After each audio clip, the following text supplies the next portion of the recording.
الله الرحمن الرحيم. الحمد لله رب العالمين والعاقبة للمتقين وجنة للموحدين المؤمنين المطيعين عارفين كاملين والنار للمعاندين مخالفين مخاصمين منكرين عاصين الحاسبين.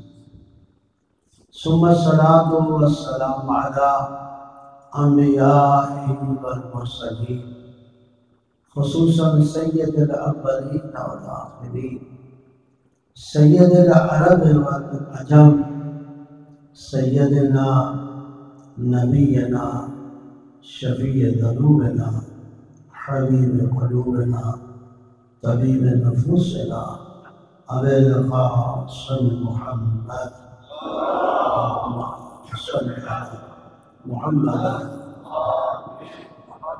وعلى آل بيته الطيبين الطاهرين المعصومين المنتخبين المنتجبين من يومنا هذا إلى يوم الدين وبعد الدين. ولعنة الدائمة الأبدية على أعدائهم الملعونين أجمعين من أول يوم القيامة إلى يوم الآخر وبعد يوم الآخر. أما بعد، فقد قال الله تعالى في كتابه المجيد وفرقانه الحميد وهو أصدق الصادقين قوله الحق. بسم الله الرحمن الرحيم. ومن أعرض عن ذكري فإن له معيشة ضنكا. صلوات عليه بحق محمد.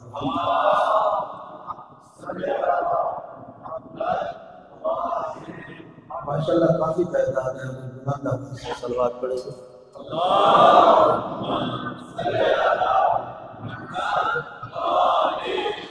میرے نہایت ہی واجب احترام سامعین کرام، حاضر نظام، خالق کائنات آپ کی اور ہماری قربانیاں کی ساری ضرورتوں کو اپنی بات قبول اور منظور فرمائے. اللہ رب العزت جہاں ان مجالس کو ہمارے لیے ذریعہ ہدایت قرار دے، وہاں مسیحت کے ساتھ ٹھہرائے. قرآن مجید فرقان حمید کا ایک مختصر سا پیغام آپ کے خدمت میں آج کی مجلس کے حوالے سے تلاوت کی. توجہ ہے، محبت فرمائیں گے تو کچھ معروضات اس آیت کے ذہن میں آپ کی خدمت میں پیش کر سکوں گا کہ اللہ کا پیغام آپ کی خدمت میں میں نے تلاوت کیا ہے. مانا اعراض عن ذکر، جس نے بھی میرے ذکر سے اعراض کیا.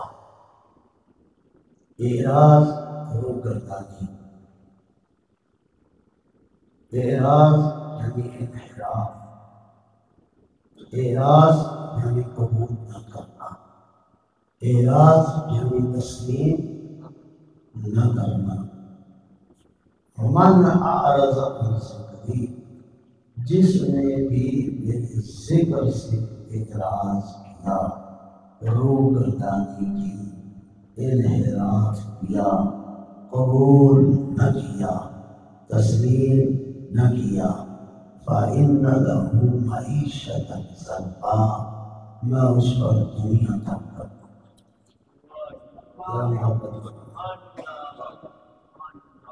اتنا واضح اتنا واضح اور روشن پیغام جس میں اللہ نے لگی ٹکی رکھی ہی نہیں.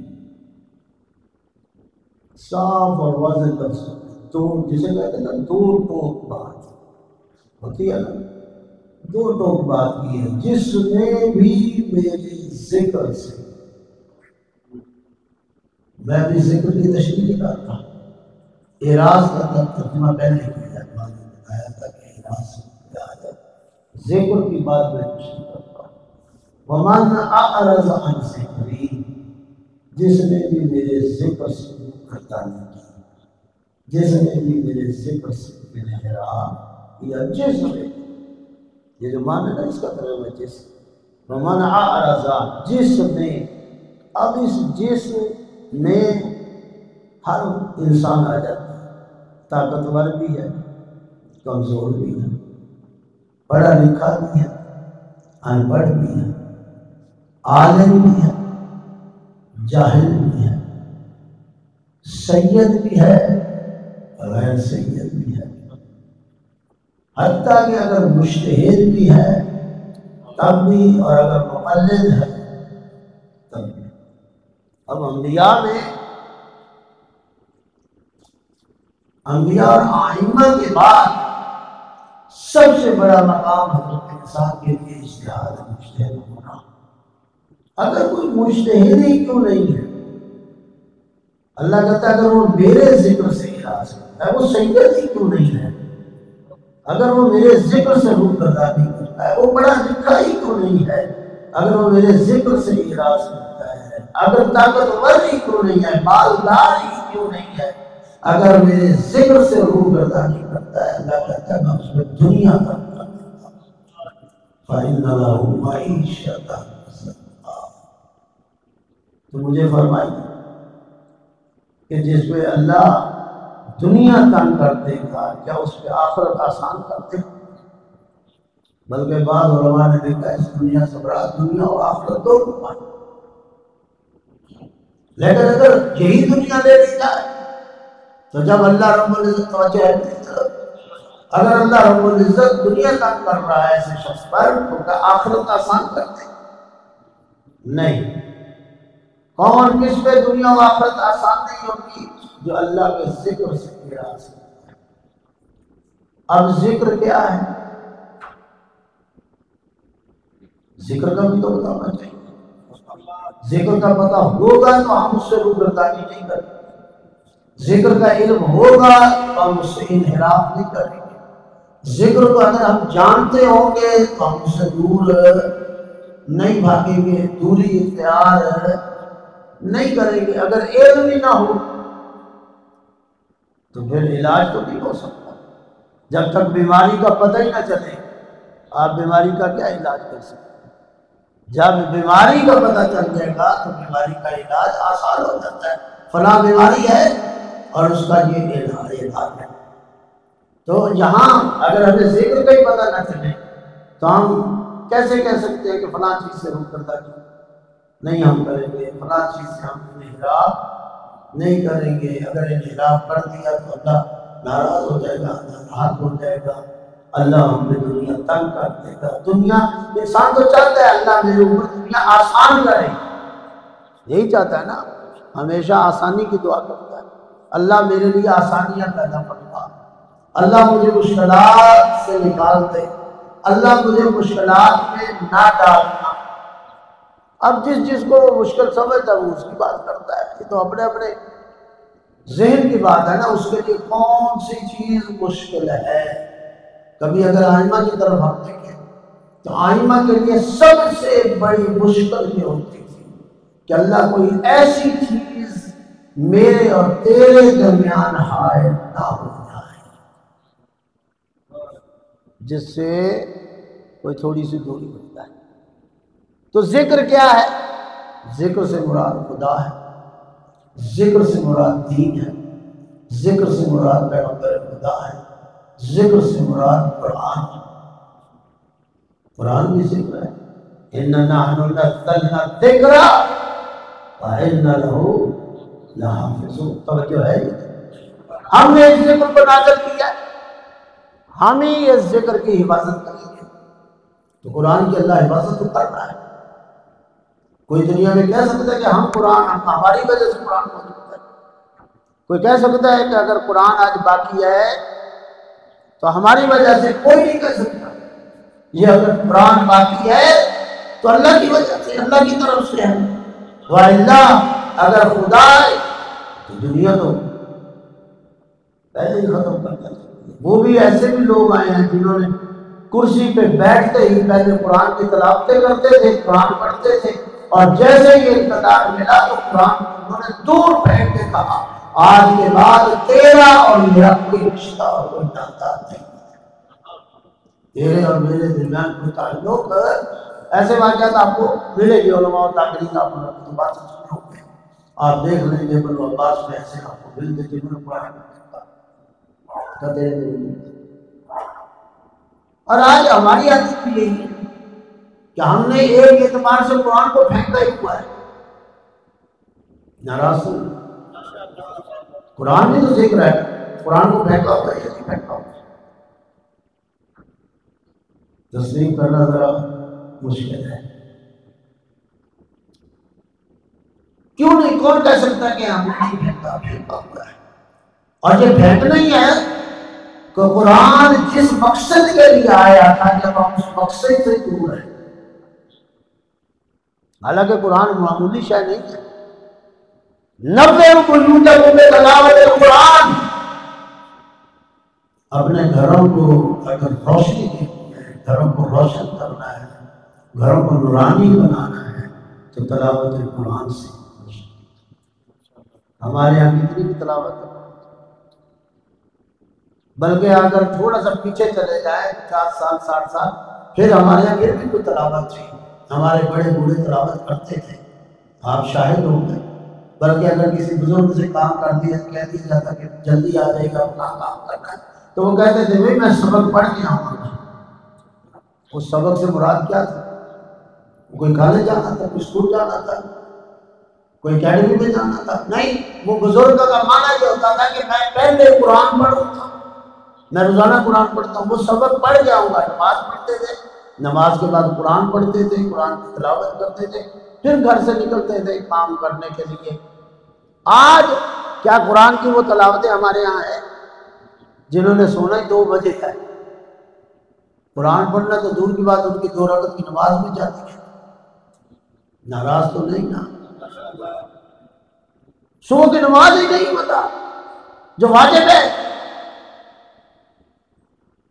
بلکہ کہ سوتے مجھے تنگ نہ کرنا، میری نیند خراب نہ کرنا۔ اور پھر وہ بوڑھے اور بزرگ بھی ختم ہو گئے اب، جو بزرگ گھروں میں کبھی تربیت کیا کرتے تھے، وہ اچھا اور برا سمجھاتے تھے، وہ اچھائی اور برائی سمجھاتے تھے، وہ اچھائی کی طرف لے جاتے تھے اور برائی کی طرف روکتے تھے، بچوں کو تلقین کرتے تھے، بچوں کی تربیت کرتے تھے۔ آج وہ بوڑھے بھی نہیں ہیں، آج بوڑھا بھی آدھی رات تک ٹی وی دیکھتا ہے، خبریں سنتا ہے، تبصرے سنتا ہے، اس کے پاس بھی وقت نہیں، اس کے پاس سیاست کے لیے وقت ہے، اس کے پاس تبصرے سننے کے لیے وقت ہے، اس کے پاس ٹی وی میں بیٹھنے کے لیے وقت ہے۔ جب اس کے پاس کچھ اور کام کے لیے وقت نہیں ہے تو وہ اولاد کو کیسے کہے گا؟ اولاد تو پہلے ہی ان کے پاس، ہر ایک کے پاس ٹی وی ہے، موبائل جیب میں، ایک گھر میں 10 بندے ہیں اور وہ اتنے دور ہیں جیسے کوسوں دور ہیں، حالانکہ ایک ہی گھر۔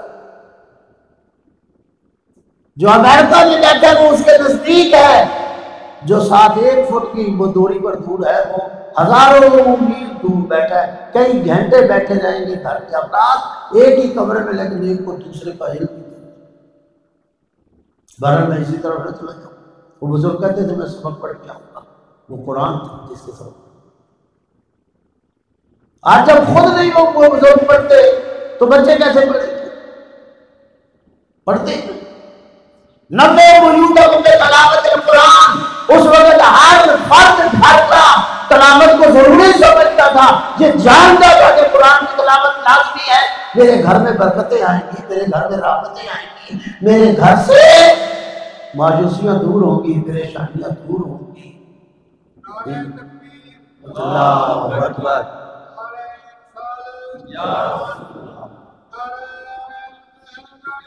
اللہ آپ کو سلامت رکھے، بڑی مہربانی۔ آج ہم بلبوں سے روشن کرتے ہیں گھروں کو، ٹیوبیں لگا کے روشن کرتے ہیں، گھر بڑا روشن ہو گیا، باہر بڑا بلب زیادہ لگا لیے ہیں تاکہ دور سے گھر نظر آئے۔ اللہ نے جو علاج بتایا گھر کو روشن، آئمہ نے جس کی طرف ہدایت کی ہے آیا ہم اس طرح متوجہ ہیں؟ بلکہ ایک اور فرمان میں میرے مولا نے فرمایا نوّروا قلوبکم بتلاوت القرآن، اگر چاہتے ہو تیرا دل زنگ آلودہ نہ رہے، اگر چاہتے ہو تیرا دل تاریکی سے نکل آئے، گمراہی سے نکل آئے، اگر اپنے قلب کو روشن کرنا چاہتے ہو تو کرو قرآن کی تلاوت۔ بہت سے لوگ کہتے ہیں دن چار نماز پڑھنا چاہتا ہوں لیکن پڑھ نہیں پاتا، روزہ رکھنا چاہتا ہوں رکھ نہیں پاتا، حج کرنا چاہتا ہوں کر نہیں سکتا، زکوٰۃ دینا چاہتا ہوں نیکی کی طرف آنا چاہتا ہوں نہیں کر پاتا۔ کیوں نہیں آتا؟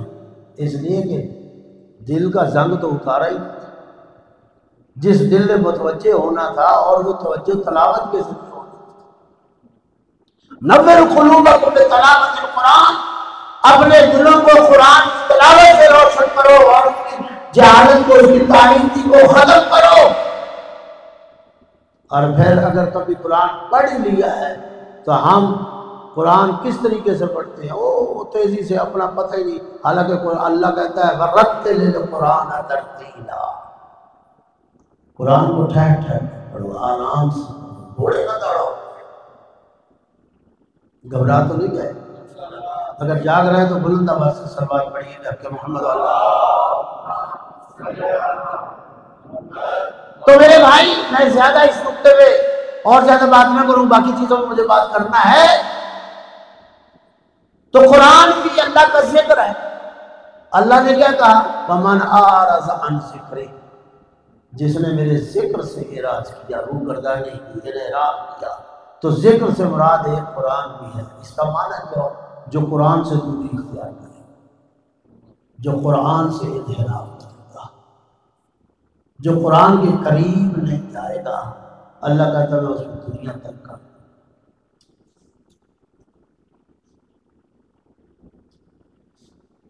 اچھا میں ایک بات پوچھنا چاہتا ہوں، کافی لوگ بیٹھے ہیں ماشاءاللہ مسجد میں، آپ میں سے کتنے بندے قرآن پڑھے ہوئے؟ ہاں اپنے ہاتھ اٹھائے، سارے اٹھا لیں جتنے جو قرآن پڑھے ہوئے ہیں۔ کوئی شرم نہ کرے، میں نعرہ نہیں لگا رہا، نعرہ آپ کا دل کرے تو لگائیے گا ضرور۔ یا بھائی اللہم صلی علی محمد، ایک دفعہ پھر اٹھائیے ذرا اونچا ہاتھ۔ کتنے بندے ماشاءاللہ آپ بھی دیکھ سکتے ہیں، میرا خیال 95% افراد نے جو یہاں بیٹھے ہیں ہاتھ اٹھائے ہیں کہ ہم نے قرآن پڑھا ہوا ہے۔ اب میں مسجد میں آپ بیٹھے، آپ نے ہاتھ اٹھایا، اٹھایا یا نہیں اٹھایا؟ اٹھایا نا کہ ہم نے قرآن پڑھا ہے۔ اب میں دعوت فکر یہ المیہ بیان کرنے لگا اور ساتھ ہی دعوت فکر 95% احباب نے یہاں ہاتھ اٹھایا کہ میں نے قرآن پڑھا ہے۔ تو اگر میں پوچھوں اگر آپ نے قرآن پڑھا ہے تو چھوٹی سی سورہ کا ترجمہ بتا دیں۔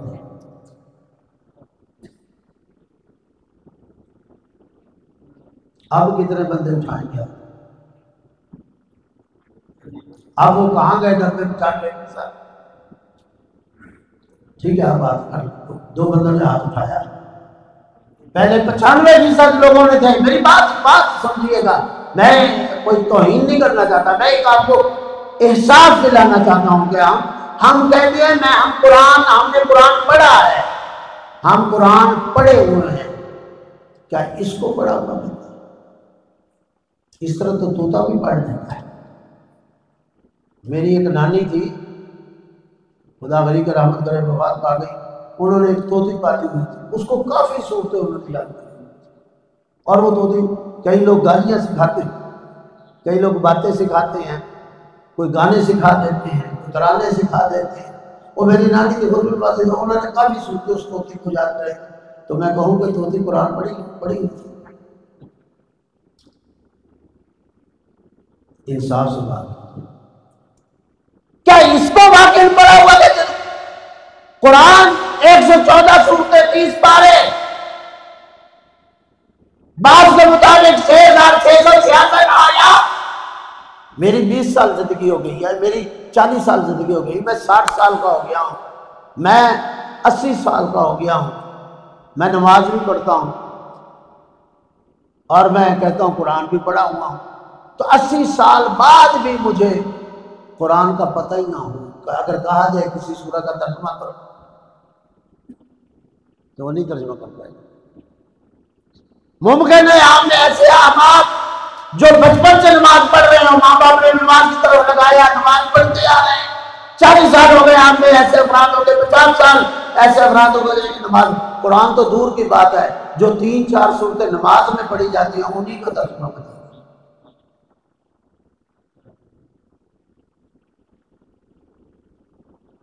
یہ بھی جانتے ہیں، یہ بچہ یہ بھی جانتا ہے، یہ فرماتے ہیں، لوگ چاہتے آتے ہیں۔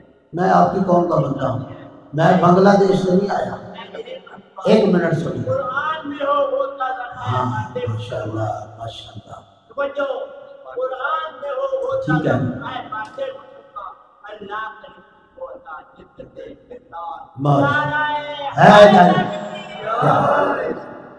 ایک دو مثالیں مل جانے سے بات ہو رہی ہوئی تو پوری قوم کی بات ہو رہی۔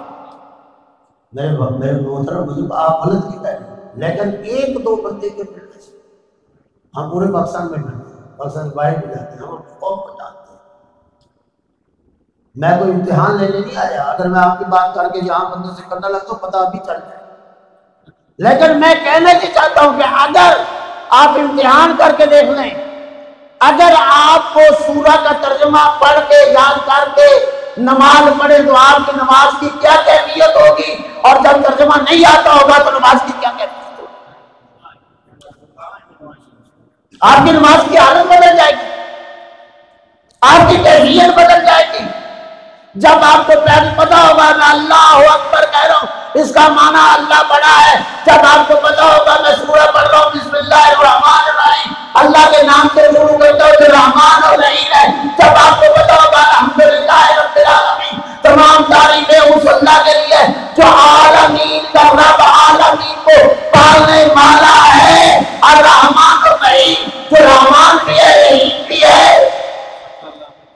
کا نام جو بھائی کیا نستعین، جب آپ کو ترجمہ مند ہوگا میں تیری عبادت کرتا ہوں، تجھے سے مدد چاہتا ہوں، جب پتہ ہوگا اہدنا الصراط المستقیم، اللہ میرے سیدھے راستے کی ہدایت فرما، جب پتہ ہوگا صراط الذین انعمت علیہم، اللہ ان کے راستے میں مجھے چلا جن میں میری نعمتیں ہیں، غیر المغضوب علیہم ولا الضالین، ان پر نہ چلانا جن پہ میرا فضل ہے، جب وہ گمراہ ہو چکے۔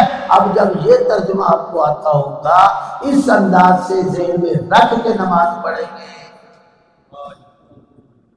تو کیا کیفیت ہے؟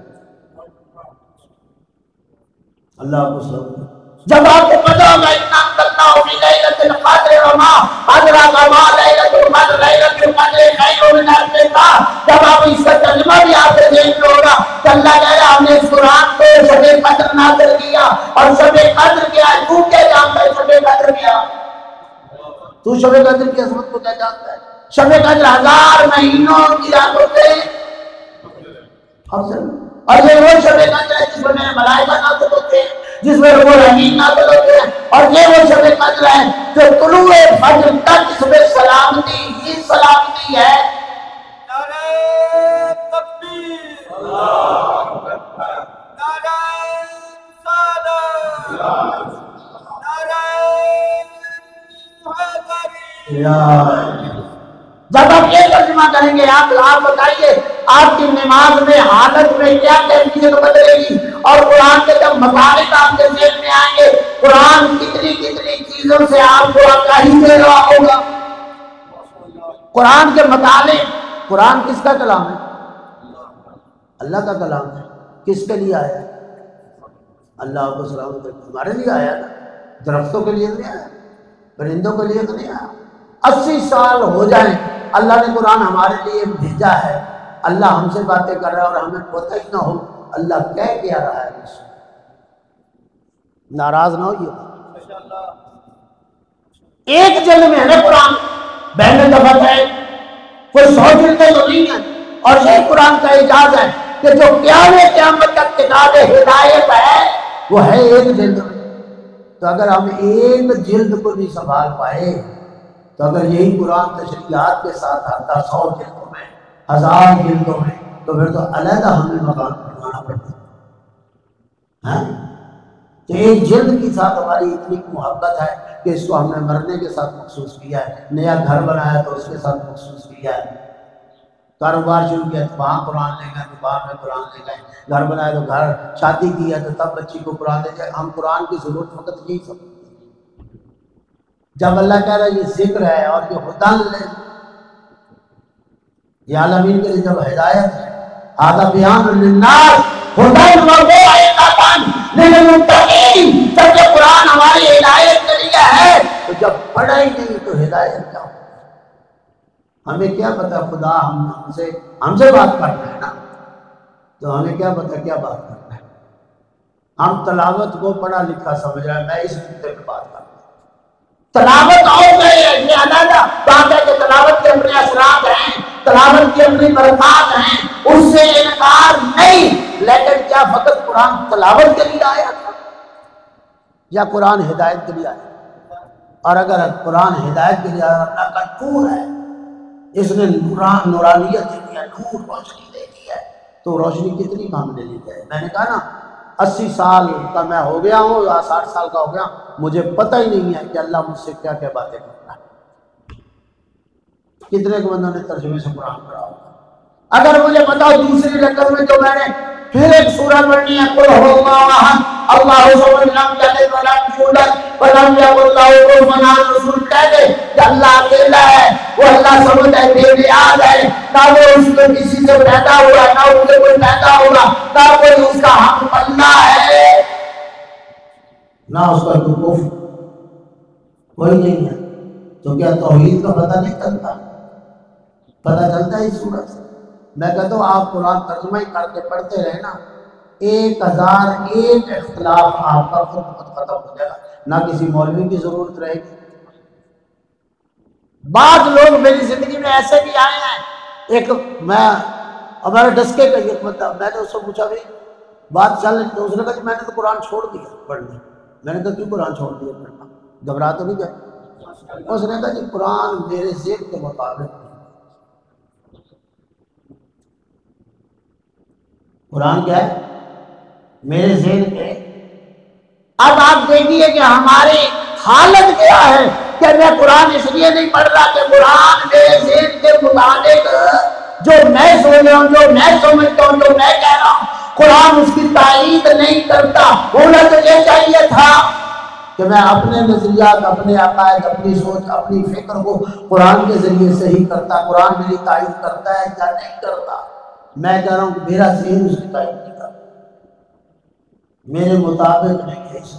اس لیے بعض لوگوں نے قرآن کو چھوڑ دیا چونکہ قرآن ان کے ذہن کے مطابق نہیں تھا، اور بعض لوگوں نے اہل بیت کو چھوڑ دیا کہ قرآن اہل بیت ان کے ذہن کے مطابق۔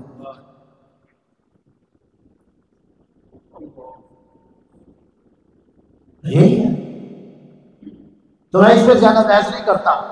اب آئیے، اگر قرآن ذکر ہے وَمَنْ أَعْرَضَ عَنْ ذِكْرِي، جس نے بھی میرے قرآن سے انحراف کیا فَإِنَّ لَهُ مَعِيشَةً ضَنْكًا، میں اس میں دنیا تنگ کر دوں گا۔ تو ایک ذکر قرآن ہے، دوسرا ذکر خود رسول اسلام، رسول بھی ذکر، اور یہ اتنا عظیم ذکر ہے کہ اللہ نے کہا وَمَا آتَاكُمُ الرَّسُولُ فَخُذُوهُ وَمَا نَهَاكُمْ عَنْهُ فَانْتَهُوا۔ یاد رکھو یہ میرا رسول جو دے دے اسے دے دے، جس سے روک دے اس سے روک جانا۔ بے توجہ ہے یہ؟ جو میرا رسول دے اسے لے لینا، جس سے رسول روک دے اس سے روک جانا۔ علماء کا اتباع ہے، وہ سب مانتے ہیں کہ رسول بھی ذکر ہے، لیکن رسول آیا کس لیے؟ یا ایھا النبی انا ارسلناک شاہدا ومبشرا ونذیرا وداعیا الی اللہ باذنہ وسراجا منیرا۔ اے نبی ہم نے تمہیں شاہد بنایا، گواہ بنایا۔ اب میں اس کی تشریح کروں گا تو بھول چل جائے گا، بس آپ تجربے سے فائدہ اٹھاتے جائیں۔ شاہدا ومبشرا، ہم نے تمہیں بشیر بنایا کہ انہیں بشارتیں دے تمہارے لیے کیا خوشخبری ہے، ونذیرا انہیں ڈرا بھی، انہیں بتا بھی کن چیزوں سے تم نے دور رہنا ہے۔ وداعیا الی اللہ باذنہ، اور میں نے اس نبی کو اپنی طرف بلانے والا، دعوت دینے والا، اپنے اذن سے بنا کے بھیجا ہے۔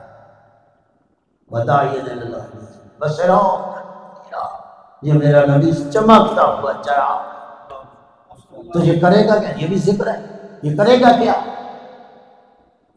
اسی لیے کہا یتلو علیہم آیاتہ ویزکیہم ویعلمہم الکتاب والحکمہ وإن کانوا من قبل لفی ضلال مبین۔ یہ کیا کرے گا؟ آیات کی تلاوت کرے گا، کتاب کی تعلیم دے گا، حکمت کی تعلیم دے گا، تمہارے نفس کو پاک کرے گا، تمہیں گمراہی سے نکال لے گا۔ جس طرح قرآن سے تابع ہدایت تھا، اسی طرح رسول بھی حاجی ہے۔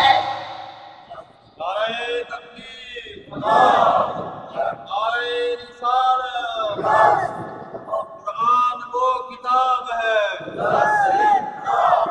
قرآن وہ کتاب ہے، علی کا طرز زندگی، علی کا طرز زندگی جو اسوائے رسول ہے، جو اسوائے رسول ہے۔ نعرہ حیدری، انما انت منذر لکل قوم عاد، انما انت منذر، بے شک ڈرانے والا ہے لکل قوم عاد، ہر قوم کے لیے ہاتھی ہوتا ہے، تو پھر اس قوم کے لیے ہاتھی بنا، میں نے اس کو ہاتھی بنا کے بھیجا ہے۔ یہ ایسا ہاتھی ہے، یاد رکھو، اس سے تم نے ہدایت لینی ہے، ایسا ہاتھی ہے جو دے دینا، جس سے روک دے، گھبرا تو نہیں گئے، رک جانا چاہتے ہیں۔ اور یہ ایسا آتی ہے لقد کان لکم فی رسول اللہ اسوۃ حسنہ، میں نے تمہارے لیے اسوہ جو قرار دیا ہے وہ اس کی پوری زندگی اپنی زندگیوں کو اس کے مطابق۔ یہ رشتہ داروں کے ساتھ کیسا تھا، یہ محلے داروں کے ساتھ کیسا تھا، یہ عام لوگوں کے ساتھ اس کا کیا رویہ تھا، اور غیر مسلموں سے اس کا طریقہ اور سلیقہ کیسا تھا، یہ عبادتیں کیسی کرتا تھا، یہ ریاستیں کیسی کرتا تھا، یہ تجارت کیسی کرتا تھا، یہ اولاد کے ساتھ کیسا تھا، یہ بیوی کے ساتھ کیسا تھا، یہ ماں باپ کے ساتھ کیسا تھا، یہ رشتہ داروں کے ساتھ کیسا تھا، اس کی آئینی زندگی کیسی تھی، اس کی مجرد زندگی کیسی تھی، اس کی پوری زندگی کا مطالعہ کرو، 63 زندگی سامنے رکھو اور اس کو بناؤ اسوہ۔ تمہارے سامنے جیسے شیشے کے سامنے آپ جاتے ہو تو آپ کا پورا وجود جتنا شیشے کے سامنے ہوتا ہے شیشہ سامنے کر دیتا ہے۔ جب تم اپنی زندگی کو ایسے بنا لو کہ رسول تمہارے لیے شیشہ ہو گیا ہے، تو رسول بھی ذکر ہے، تو انصاف سے بتائیے وَمَنْ أَعْرَضَ عَنْ ذِكْرِي، جس نے میرے ذکر سے اعراض کیا، یعنی جس نے رسول سے روگردانی کی، جس نے رسول سے انحراف کیا، فَإِنَّ لَهُ مَعِيشَةً ضَنْكًا، میں اس کو دنیا تنگ کروں۔ دین بھی ذکر ہے، خود خدا بھی ذکر ہے، خدا سے انحراف، دین سے انحراف، بات بڑی لمبی ہو جائے گی۔ میں ایک ذکر کو اور بھی تعارف کرانا چاہتا ہوں، ایک اور بھی ذکر ہے جو خود رسول اپنی زبان پہ بیان کر رہے ہیں، اور وہ ذکر کیا ہے؟ زینوا مجالسکم بذکر علی ابن ابی طالب لأن ذکرہ ذکری وذکری ذکر اللہ وذکر اللہ عبادہ۔ او میرے ماننے والوں، جب تم بیٹھو اور مجلس قائم کرو، زینوا مجالسکم بذکر علی ابن ابی طالب، میرے بھائی علی کے ذکر کے ساتھ ساتھ۔ کیوں؟ لأن ذکرہ ذکری، علی کا ذکر میرا ذکر ہے، بس ذکری ذکر اللہ، اور میرا ذکر اللہ کا ذکر ہے، ذکر اللہ عبادہ، اللہ کا ذکر عبادہ۔ اب مجلس سے ہم سمجھتے ہیں یہ مجلس ہے، یہ بھی مجلس ہے جو ہمارے ہاں اصطلاحی، لیکن یہ عربی زبان کا لفظ پیغمبر نے فقط اس مجلس کے لیے نہیں کہا تھا، مجلس سے مراد جہاں دو بندے بھی بیٹھ جائیں وہ عربی زبان میں مجلس کہلاتا ہے، جلسہ کہتے ہیں دو بندے۔ اور اگر میں تھوڑا سا اور پلٹ کے کہوں تو دنیا میں کوئی گھر آپ نے ایسا نہیں دکھا سکتے کہ کم از کم 2 افراد پر مشتمل ہوتا ہے۔ میاں بیوی اگر اولاد نہ ہو اور کوئی نہ ہو تو میاں بیوی ہوتے نا، تو دوسرے لفظوں میں کہتے ہیں علی رسول کہنا یہ چاہتے ہیں میں کوئی گھر نہیں دیکھنا چاہتا جس میں میرے بھائی علی کا ذکر نہ ہو۔ میں 2 بندے بیٹھے ہوں، میں ان 2 بندوں کو بیٹھے ہوئے نہیں دیکھنا چاہتا کہ جو میرے بھائی علی کا ذکر نہ کرے، یہ کبھی حضرت نعرے کے لیے نہیں ہے، کبھی ہم نے غور کیا ہے علی کا ذکر اتنا اہم کیوں ہے؟ اگر علی کے کردار میں کوئی داغ ہوتا، کوئی دھبا ہوتا، کوئی عیب ہوتا تو رسول ہر گھر اور ہر دو بندے کے چمچوں کو ایسا نہیں دیکھنا چاہتا۔ اس کا مطلب ہے علی کا کردار ایسا ہے، علی کی سیرت ایسی ہے کہ وہ سیرت اور وہ کردار جس گھر میں آ جائے گا وہ گھر بے عیب ہو جائے گا، اور وہ دو بندوں کی محفل میں جب علی کا ذکر ہو جائے گا تو وہ دو بندوں کا وہ مجلس عبادت ہو جائے گی۔ تو یہ مجلس تو پھر مجھے ایک جملہ کہنے دیجیے، جب رسول عام دو بندوں کی نشست کو علی کے بغیر ذکر کے نہیں دیکھنا چاہتے تو دنیا ہماری کن مجلسوں سے علی کا ذکر ختم کرنا چاہتی ہے؟ پتہ نہیں آپ کہاں بیٹھے ہیں، بات کہاں سے کہاں آیا۔ دنیا چاہتی آج ہم سے علی کا ذکر دیں، دنیا چاہتی ہم علی کو چھوڑ دیں، دنیا چاہتی ہم علی علی نہ کریں، دنیا چاہتی ہم علی علی نہ کہیں۔ بھائی اس کا حکم تو خود رسول اسلام نے دیا، اس نے کہا حکم دیا زینو زینت و زینہ، یعنی علی کا ذکر زینت ہے۔ زینت سمجھتے ہو نا، اس کی تشریح کرنے کی تو ضرورت نہیں ہے۔ زینت ہو علی کے ذکر کے ساتھ اپنی محفلوں کو، اپنی مجلسوں کو کیوں زینت ہو؟ اور یہ قابل زینت بنے گی تب جب میرے علی کا ذکر ہوگا، اور علی کا ذکر میرا ذکر ہے، میرا ذکر اللہ کا ذکر ہے، اللہ کا ذکر ہی تو عبادت ہے۔ نہیں اور فرمایا توجہ ہے یہ اللہ کا ذکر عبادت ہے۔ تو اب جب رسول ہمیں یہ حکم دے رہا ہے وَمَا أَطَاعَكُمُ الرَّسُولُ، جو رسول ہے اسے لے لو، تو رسول کہہ رہا ہے زینوا مجالسکم، اپنی مجالس کو علی کے ذکر سے زینت دو۔ تو رسول کہہ رہا ہے نا، تو ہم رسول کے کہنے پہ عمل کر رہے ہیں۔ جو اس ذکر سے روک رہا ہے اس کا مطلب ہے وہ رسول کی تعلیم سے روک رہا ہے۔ ابھی آنے والا ہے نا محرم، آنے والا ہے نا، آغاز ہونے والا ہے۔ دیکھ لیجئے گا لوگ دنیا کتنی طاقت استعمال کریں گی، کتنا پیسہ استعمال کریں گی، کتنا زور لگائے گی تاکہ یہ علی علی رک جائے۔ اور بھائی تیرے روکنے سے علی علی رکے گا نہیں۔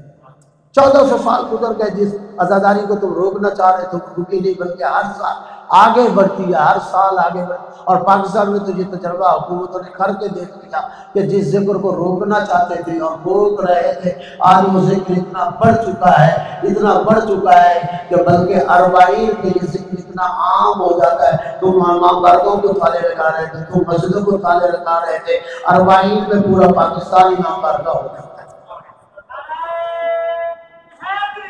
نہ کسی لسانس کی ضرورت ہے، نہ کسی اور شے کی ضرورت ہے، نہ ہم مانتے ہیں۔ تم پرچوں میں پرچے کرتے جاؤ، تم دفعات لگاتے جاؤ، یہ ذکر اتنا بلند ہے، ہر سڑک سے، ہر محلے سے، ہر شہر میں یہ اتنا عام ہو چکا ہے، دنیا طاقتیں خرچ کر رہی۔ لیکن اِنَّا نَحْنُ نَزَّلْنَا الذِّکْرَ، جب اللہ کہتا ہے میں نے اس ذکر کو نازل کیا ہے، ہم ہی اس ذکر کی حفاظت کر رہے ہیں، تو فقط قرآن ہی مراد نہیں ہے، رسول بھی مراد ہے، علی بھی مراد ہے، اہل بیت بھی مراد ہے۔ تو جب اللہ ان کی بڑھوتی کر رہا ہے، اللہ کے ان کے ذکر کی حفاظت کر رہا ہے، تو کون ہے جو اس ذکر سے ہمیں روک سکے گا؟ اس لیے یہ ہماری فطرت کا حصہ ہے، اور جب فطرت کا حصہ ہماری نیچر کا حصہ ہے، اور پھر یہ ہماری میں کہا کرتا ہوں یہ ہماری عادت نہیں ہے، یہ ہمارا رواج نہیں ہے، رسم و رواج نہیں ہے کہ ہم عادت بدل لیں یا رسم و رواج چھوڑ دیں۔ یہ علی اور اہل بیت کا ذکر ہماری عادت نہیں، عبادت ہے، اور جب عبادت ہے تو پھر عبادت سے کوئی روک نہیں سکتا۔ لیکن ایک جملہ آپ کے لیے میں کہنا چاہتا ہوں، عبادت کیا ہوتی ہے؟ عبادت کی ایک نشانی یہ ہے کہ عبادت راغب عبادت ہوتی ہے، اور دوسری نشانی کیا ہوتی ہے؟ عبادت مانے عبادت نہیں ہوتی۔ علی کا ذکر یقیناً عبادت ہے، تو جب عبادت ہے یاد رکھیے گا عبادت دوسری عبادت کے آڑے نہیں آتی۔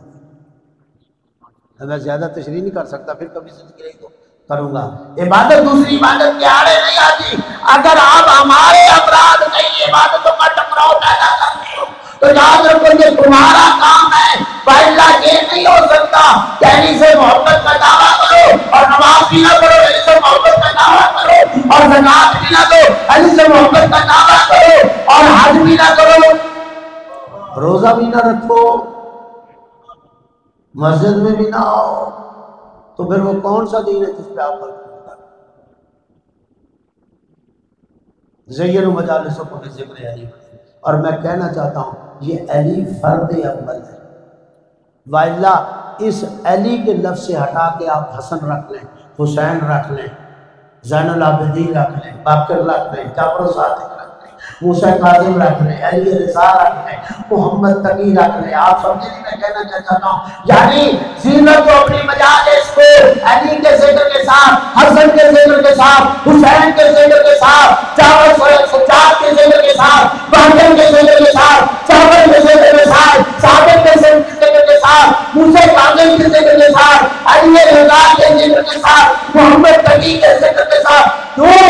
ان کا ذکر میرا ذکر ہے اور میرا ذکر اللہ کا ذکر ہے، اللہ کا ذکر عبادت ہے، علی فرد اول ہے، فرد اول ہے۔ یہ تو علیحدہ بات ہے، کہیں چونکہ آپ کو اس راستے میں لے جانے کے لیے کہا جاتا ہے القرآن ما علی وعلی ما القرآن الحق ما علی وعلی ما الحق۔ تفصیلات میں پھر کسی جگہ چھوڑوں گا، میں کہا کرتا ہوں یہ علی جو قرآن کے ساتھ، یا قرآن علی کے ساتھ، یا حق علی کے ساتھ، علی حق کے ساتھ، یہ علی فرد اول ہے، وإلا یہ حدیث مہدی تک جاتی ہے کہ یہ قرآن جس طرح علی کے ساتھ ہے اسی طرح حسن کے ساتھ ہے، اسی طرح حسین کے ساتھ ہے، اسی طرح امام سجاد کے ساتھ ہے، اسی طرح امام باقر کے ساتھ ہے، چلتے چلتے یہ مہدی کے ساتھ ہے، جس طرح حق علی کے ساتھ ہے اسی طرح حق حسن کے ساتھ ہے، اور چلتے چلتے مہدی کے ساتھ ہے۔ تو ہر امام اپنے زمانے کا علی ہے، ہر امام اپنے زمانے کا حق ہے، ہر امام اپنے زمانے کا اس کے ساتھ قرآن ہے اور وہ قرآن کے ساتھ ہے۔ یہی وجہ ہے آج دنیا دکھائے ہمارے 12 ائمہ علیہ السلام ہے، کسی ایک امام کی زندگی قرآن سے ہٹی یا قرآن سے علیحدہ دکھاؤ۔ برائے عظمت محمد و اہل بیت محمد بلند در صلوات۔ وَإِلَّا ہو سکتا ہے کہ 5 سال کا بچہ، جس امام کی آج آپ شہادت منا رہے ہیں، 5 سال کے، جب باپ سے علیحدہ ہو جاتا ہے، 25 سال میں دنیا سے چلا جاتا ہے، 195 ہجری اور 220 ہجری، 95 میں ولادت ہوتی ہے اور 220 ہجری میں آپ کی شہادت ہو جاتی ہے۔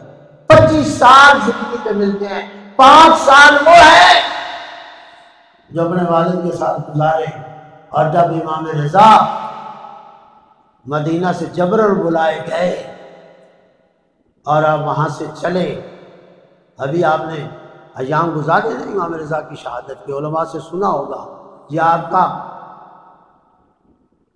یہ واحد امام ہے، امام رضا 12 ائمہ میں سے، جس نے اپنی زندگی میں اپنے اوپر خود ماتم کروایا۔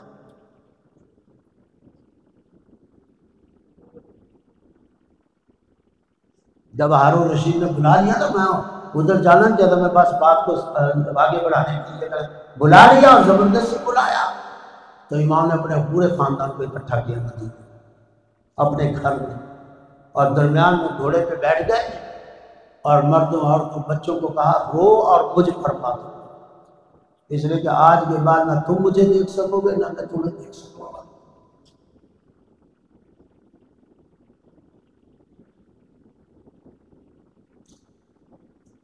اور اس وقت امام محمد تقی کی کتنی قوت تھی،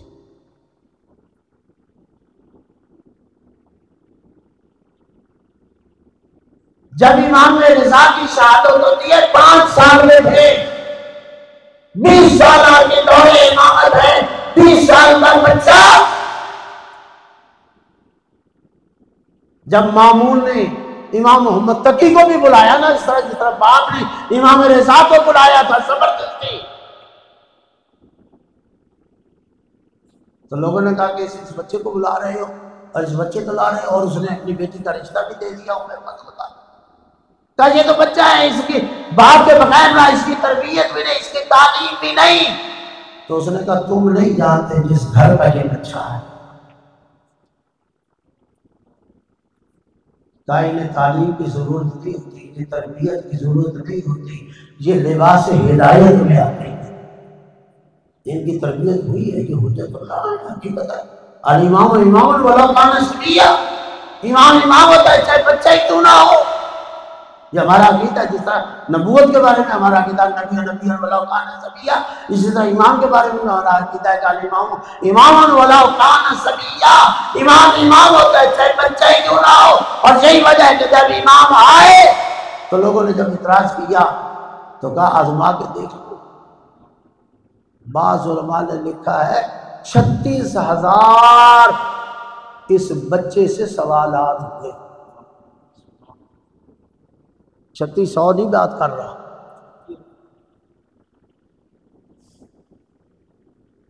اور کوئی سوال کرنے والا یہ نہیں کہہ سکتا کہ میں نے اس بچے سے سوال کیا اور مجھے جواب نہیں ملا، اور جواب بھی مثبت، جواب بھی صحیح درست، کیونکہ غلط جواب تو غلط وہ جواب ہی نہیں ہوتا۔ اس عالم میں دین کی خدمت کی، اس عالم میں ہدایت سامان ہدایت فراہم کیا، کتنا کو موقع ملا؟ میں عرض کر رہا ہوں 5 سال گزر 20 سال یہ ہوئے، اگر آپ امام کی زندگی کے حالات پڑھیں اور پھر سختیاں اور پھر صعوبتیں پڑھیں اور پھر وہ ٹائم آ جانا،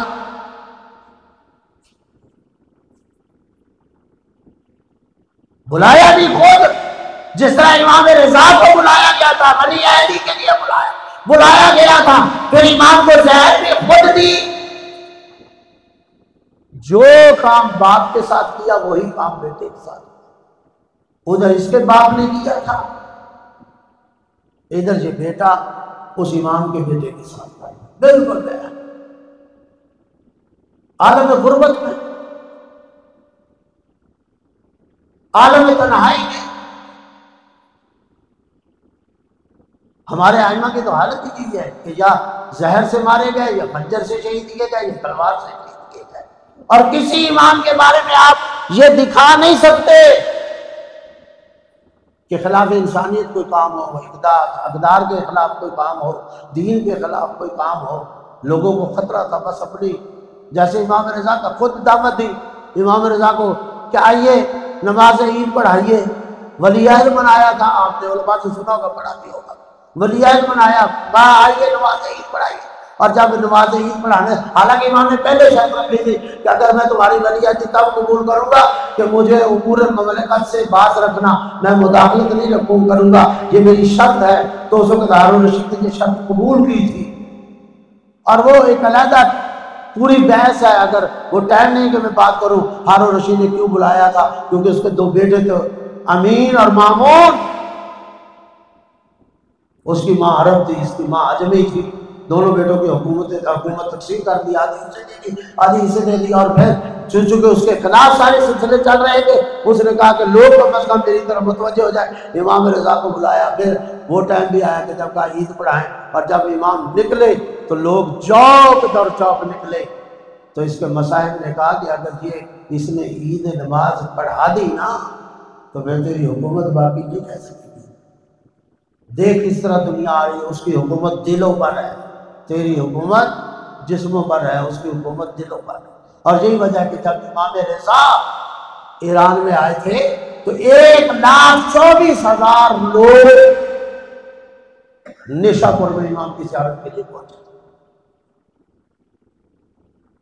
اور 24,000 وہ لوگ تھے جنہوں نے امام کی زبان سے اس حدیث کو سنا جو حدیث پیغمبر تھے، اور اپنے قلموں سے لکھا جاتا ہے۔ علماء نے لکھا ہے کہ 3.5 لاکھ حدیثوں میں یہ واحد حدیث ہے جسے سلسلۃ الذہب کہا جاتا ہے، سونے کی حدیث، جس میں کوئی راوی غیر معصوم نہیں۔ امام سے جب لوگوں نے تقاضا کیا نا، جب زیارت ہوگی امام کے چہرے کی اور لبیک لبیک کی آوازیں بلند ہوئی، تو امام نے کہا جہاں اتنا، لوگوں نے کہا مولا جہاں اتنا کرم فرمایا تو وہاں اپنے جد کا کوئی فرمان بھی آپ کی زبان سے سننا چاہتے ہیں۔ تو اس وقت امام نے کہا میں نے اپنے باپ موسیٰ کاظم سے سنا، میرے باپ نے اپنے باپ امام جعفر صادق سے سنا، انہوں نے اپنے باپ باقر سے سنا، انہوں نے اپنے باپ سجاد سے سنا، انہوں نے اپنے باپ امام حسین سے سنا، انہوں نے اپنے بھائی حسن سے سنا، انہوں نے اپنے باپ علی مرتضیٰ سے سنا، انہوں نے اپنے پیغمبر خدا کی زبان سے سنا، اور پیغمبر نے جناب جبرائیل سے سنا، اور جب جناب جبرائیل نے اللہ سے سنا۔ حدیث قدسیہ میں یہ حدیث موجود ہے کہ اللہ کہہ رہا ہے کلمۃ لا الہ الا اللہ، اس کی یہ لا الہ الا اللہ کا کلمہ ایک کلا ہے، ومن دخل اس میں، جو اس کلمے میں داخل ہوتا ہے آمن من عذابی، وہ میرے عذاب سے بچ گیا۔ اور 2 قدم امام چل کے پھر گھوڑے کو روکتے ہیں یا اونٹ کو روکتے ہیں، جو بھی مرکب ہے آپ روکتے ہیں، اور روک کے کہتے ہیں یا اللہ سنو بشرطہا و شروطہا، یہ اہم بات ہے جو آپ کے ذہن میں رہنی چاہیے۔ کلمہ کیا ہے؟ کلا کیا ہے؟ وہ کلمہ ہے لا الہ الا اللہ، جو اس میں داخل ہوگا وہ اللہ کے عذاب سے بچے گا۔ لیکن امام کو کہتے ہیں بشرطہا و شروطہا، اس کلمے میں داخل ہونے کے لیے ایک شرط بھی ہے اور چند شرطیں بھی، وَأَنَا مِن شُرُوطِهَا، اور ان شرطوں میں سے ایک شرط میں ہے۔ اب یہ جو میں ہوں نا، میں شرط، چونکہ وہ امام کا زمانہ تھا، امام شرط ہے، اگلا زمانہ امام محمد تقی آنا ہے، وہ امام محمد تقی شرط ہے، اس سے آگے امام نبی آئیں گے، وہ امام نبی شرط ہے، حتیٰ کہ امام زمانہ تک، یعنی جب تک آپ امامت کو قبول نہیں کرو گے کلہ توحید میں آپ داخل نہیں ہو سکتے، اور جب تک کلہ توحید میں داخل نہیں ہو گے تو اللہ کے عذاب سے بچ نہیں سکتے۔ اور اللہ نے یہی کہا تھا وَمَنْ أَعْرَضَ عَنْ ذِكْرِي، پتہ نہیں توجہ ہوئی ہے یا نہیں، وَمَنْ أَعْرَضَ عَنْ ذِكْرِي، جس نے میرے ذکر سے اعراض کیا، وہ رسول ہے اگر اس سے روگردانی کی، وہ قرآن ہے اگر اس سے روگردانی کی، وہ اسلام ہے اگر اس سے روگردانی کی، وہ اہل بیت ہے اگر اس سے روگردانی کی، وہ آئمہ ہے اگر اس سے روگردانی کی، ہر دور کا امام اگر روگردانی کی، وہ اس کلے میں داخل ہونے کے لیے چاہتا ہے، اگر روگردانی کی فَإِنَّ لَهُ مَعِيشَةً ضَنْكًا، میں دنیا تم پر تنگ، یہی قرآن کی آیت پڑھی تھی نا، میں دنیا تمہارے پر تنگ کر دوں گا۔ تو امامت ایک ایسی شے ہے جس سے روگردانی کرنا جہنم کو دعوت دینا، اسی لیے کہا یوم ندعو کل اناس بامامہم، یاد رکھو اس روز تم نے اپنے امام کے ساتھ اٹھنا ہے۔ روگردانی کرو گے، انحراف کرو گے تو اٹھو گے کیسے؟ اچھا، روگردانی سے مراد کیا ہے؟ کہ بس اس کے لیے نعرے لگاتے رہیں تو روگردانی نہیں، انحراف نہیں ہوگا، نعرہ کافی ہے۔ روگردانی کرنا، انحراف کرنے کا معنی یہ ہے کہ جس طرف تمہارا امام جا رہا ہے اگر تم اس طرف نہ گئے تو جہنم تمہارے انتظار میں ہے۔ اور مجھے بتاؤ، امام نماز کو چھوڑ کے جاتا ہے، امام روزے کو چھوڑ کے جاتا ہے، امام حج کو چھوڑ کے جاتا ہے؟ امام تو جا ہی اس طرح ہو رہا ہے کہ پورا دن، بلکہ امام ہی کل دین ہوتا ہے۔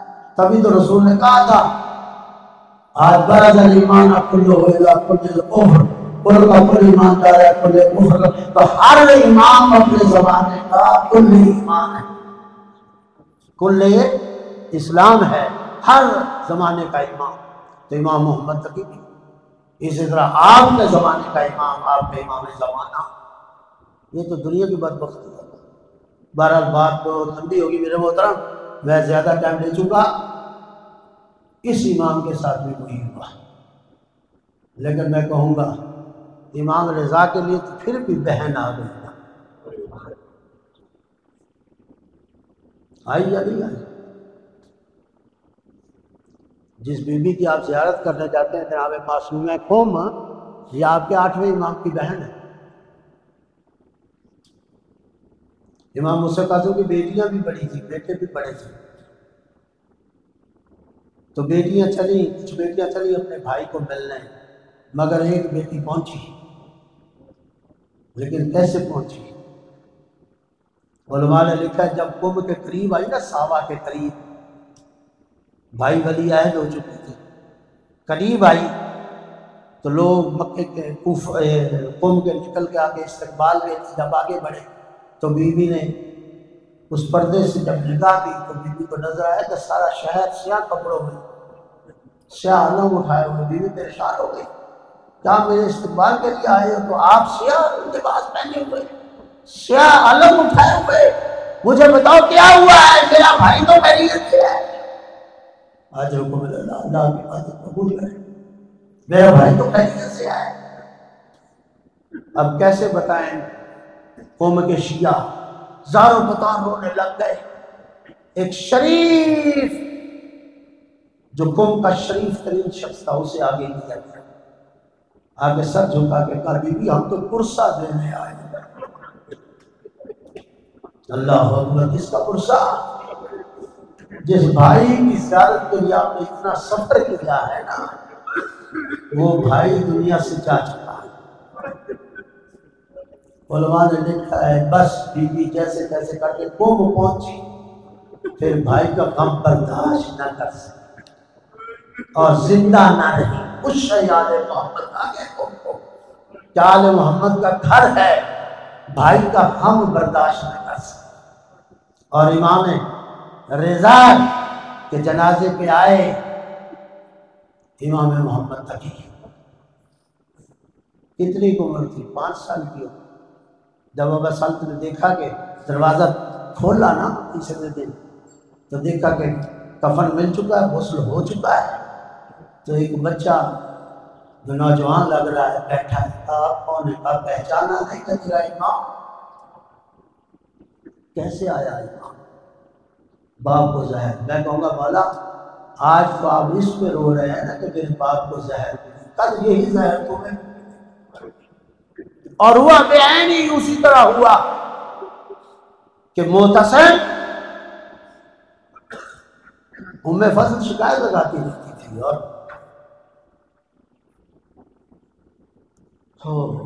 معتصم کو بھی شکایت لگائی۔ معتصم بھی چاہتا تھا کہ یہ نہ رہیں، اس کو بھی اپنی حکومت کا خطرہ تھا۔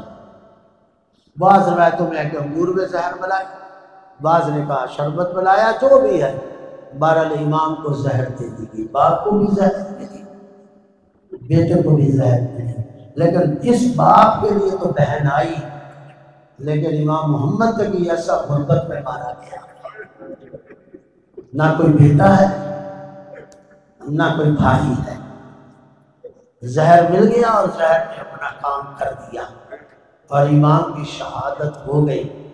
لیکن میں کہوں گا مولا میرے آخری جملے ہیں، مولا آپ خوش نصیب ہیں، آپ کا باپ بھی خوش نصیب، آپ بھی خوش نصیب، آپ کو زہر تو ملا مگر ایسا تو نہیں کہ آپ کو کفن نہ ملا،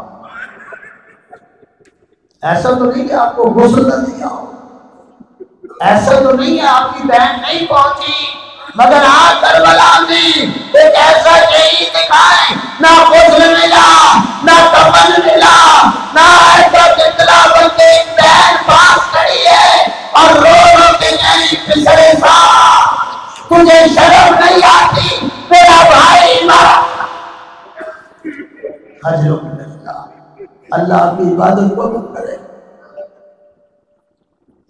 ایک ایسا لاشا ہم نے کربلا میں دیکھا، 70 قدم پہ بہن کھڑی ہے، لیکن مجبور اتنی ہے کہ بھائی کو بچا بھی نہیں سکی، بلکہ بے ساتھ سے کہہ رہی ہے تجھے شرم نہیں آتی میرا بھائی مارا جا رہا ہے، میرا بھائی ذبح ہو رہا ہے۔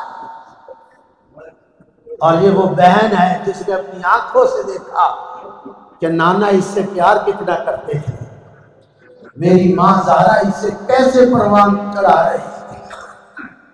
اور پھر میں کہوں گا مولا محمد تقی آپ پاس تو نہیں تھے جب آپ کے بابا کو زہر ملا، لیکن امام حسین کا جوان بیٹا پاس تھی، اکبر مارا گیا، اصغر مارا گیا، لیکن بیماری کربلا تو ہے نا۔ اب میں کیسے جملہ کہوں، بس اسی جگہ ختم کرنا چاہتا ہوں۔ جب آئے نا امام سجاد کو پاؤں میں بیڑیاں، میں جملہ کہہ دیا، ہاتھوں میں ہتھ کڑیاں، گلے میں تو، اور جب گرفتار کے کھینچ کے لا رہے تھے نا، علماء نے لکھا ہے اس جگہ سے گزارا جہاں باپ کا لاشا پڑا تھا۔ اجرکم اللہ، اللہ آپ کی عبادت قبول کرے۔